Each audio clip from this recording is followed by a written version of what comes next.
Hello there, my name's Mark, and these are my Dice Tales. Welcome to my hobby vlog. And this is a vlog about the new game called Eden, which is frequenting the Altrincham Gaming Club.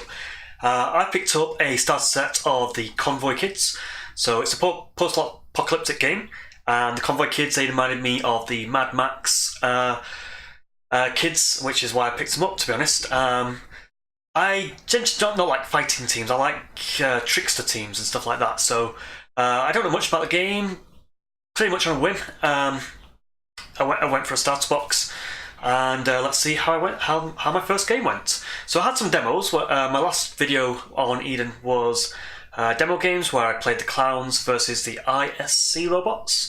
And this time there's going to be two hyperlapses going on in the background. One is ISC robots again versus the Convoy adults. That's not my game, that was just me watching and picking up the rules. Of two other players, and then there'll be the video and the still shots of my game and some other games going on as well. And my game was the Convoy Kids versus the Convoy adults, so a bit of curfew. Can the kids escape? Can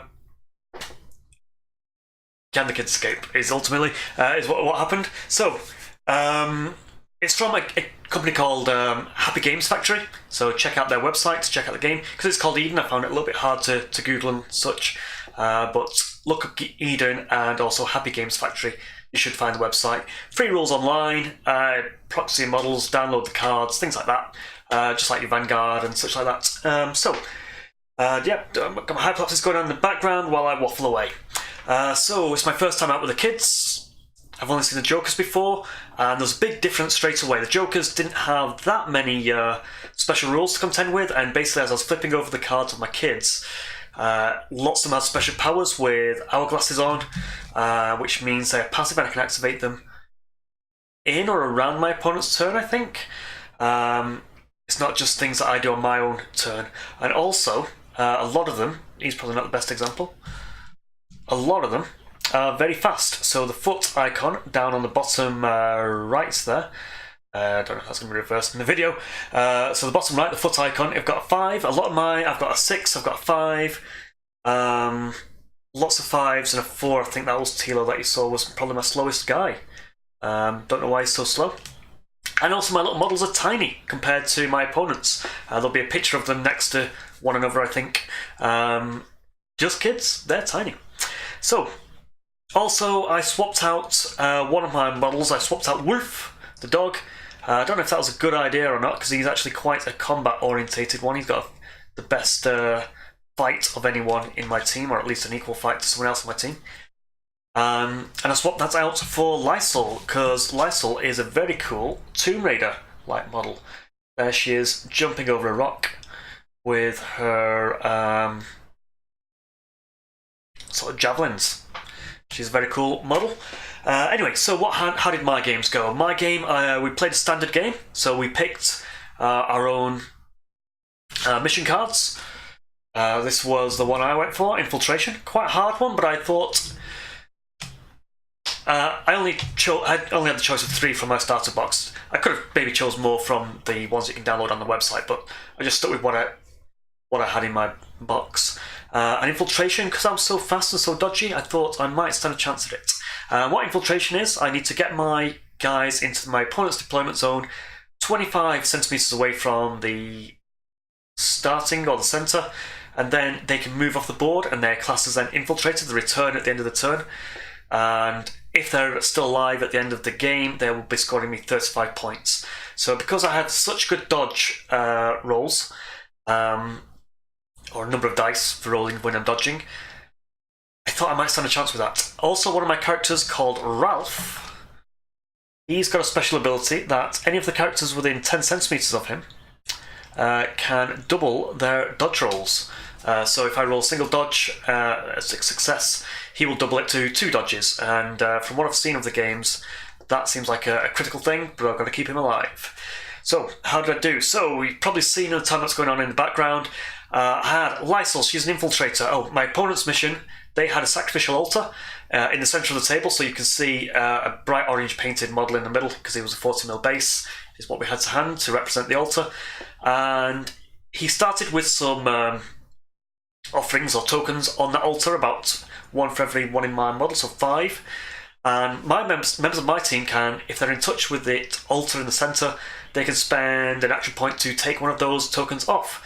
Each one of those tokens is worth 10 points for my opponent, and whenever he kills one of my characters, he's going to put 2 tokens onto that altar. So I have the ability to steal the points from him, but if he kills me, he's going to be adding points back onto that altar, which I can then steal off again.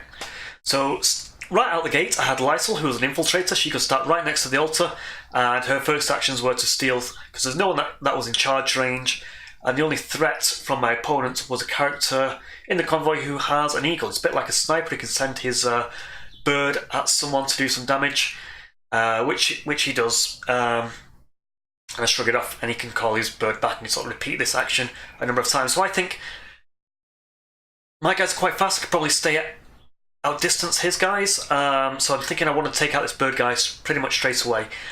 And also, my guys have to stay around Ralph. So that's my first game out. I probably don't have the best deployment or movement. And also, I forget the tracker ability, which lets me deploy the terrain in any way I want. I've been thinking about that. I've been dreaming, how would I deploy the terrain? What does Convoy really want out of the terrain to get the best advantage out of it? I think we need to look at maybe terrain where you can tumble into, and it's classed as occupied is the word, so it might give me defensive bonuses. So 2 of my guys were tumblers, and they could ignore terrain as well. I think it's Willy, a nice tracker guy who can sabotage things, and Lysel, the 2-meter girl. So I can use it to my advantage. I can just ignore terrain and tumble through it, which is cool.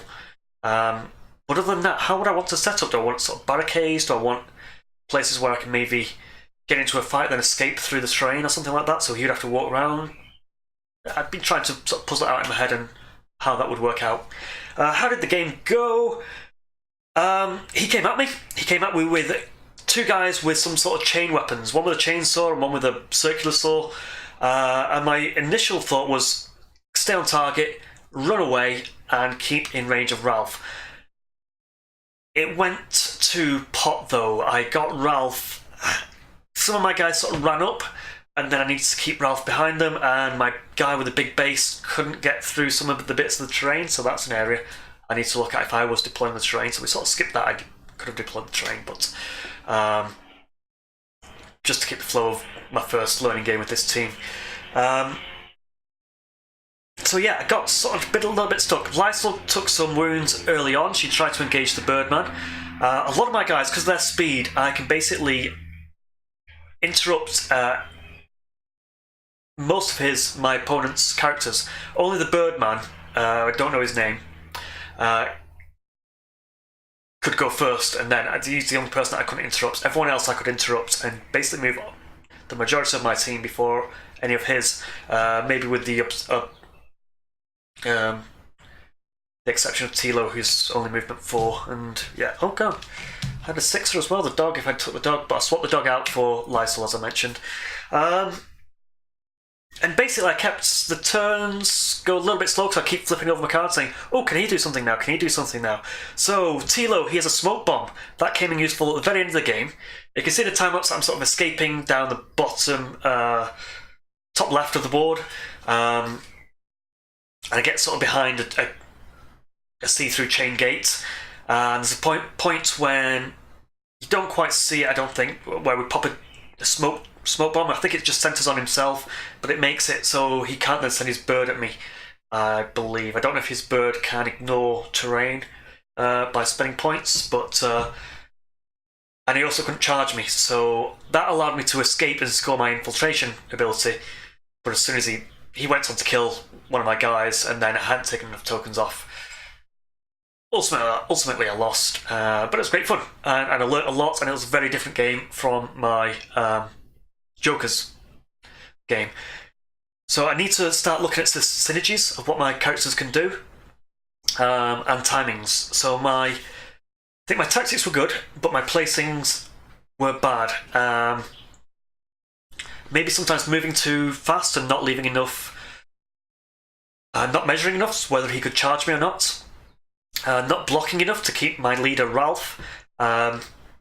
out of combat, so he could keep up his dodge, double dodge ability, and maybe not keeping enough action points so I could dodge when I was charged to keep me healthy. He got very lucky, and I think he took out 2 characters with 2 hits. I think that is fairly lucky because you've got 4 locations, so scoring 2 hits.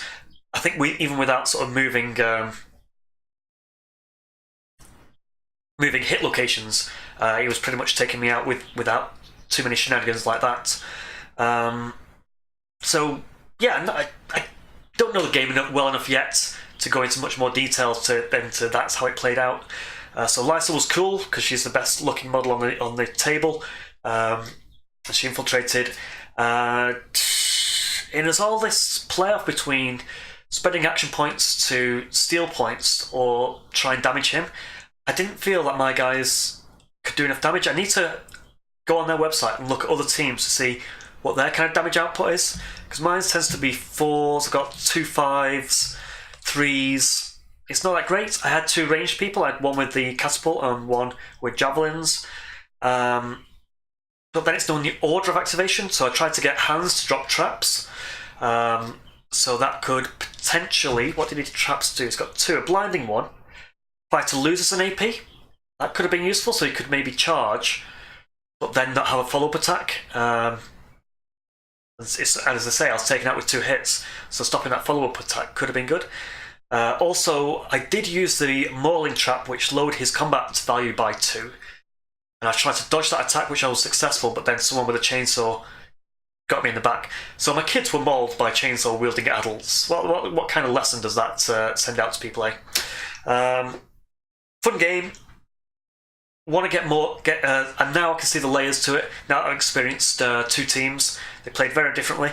This one felt much more like a Guild Ball game, where you have to sort of measure out who's in range, am I out of range from your opposing charges and such like that, am I making you spend a movement and then charge so you don't get your 2 attacks, things like that. And the timings on when I can throw my sabotage out. So I do sabotage his bird at one point. I think he's coming round because of the smoke bomb. He has to move out of. He has to move closer within 10 centimeters, so then I can sabotage his bird. I don't know how to sabotage a bird. I guess I'm carrying a bag of popcorn or bread and chucking it out, and the bird's getting a bit distracted. Don't want to eat my children anymore. Wants to eat my popcorn instead. I also tried to sabotage his chainsaw at some point, and ended up tumbling past terrain instead to try and get nearer to my infiltrate his deployment zone mission. Fairly even up until the last 2 turns. I think if I got my 2 guys off and he didn't kill one of them, it would have been even Stevens on points. I don't know what the draw mechanic is. Let's see quickly. No, I'm not going to flick through the button. I'm just going to wrap up the video. But check out the still shots. They'll be sort of playing after the time lapses. And let's see if I got this into 5 minutes. So Mark from Dice Tales playing Happy Games Factory, post-apocalyptic Eden. Thank you for watching. Goodbye.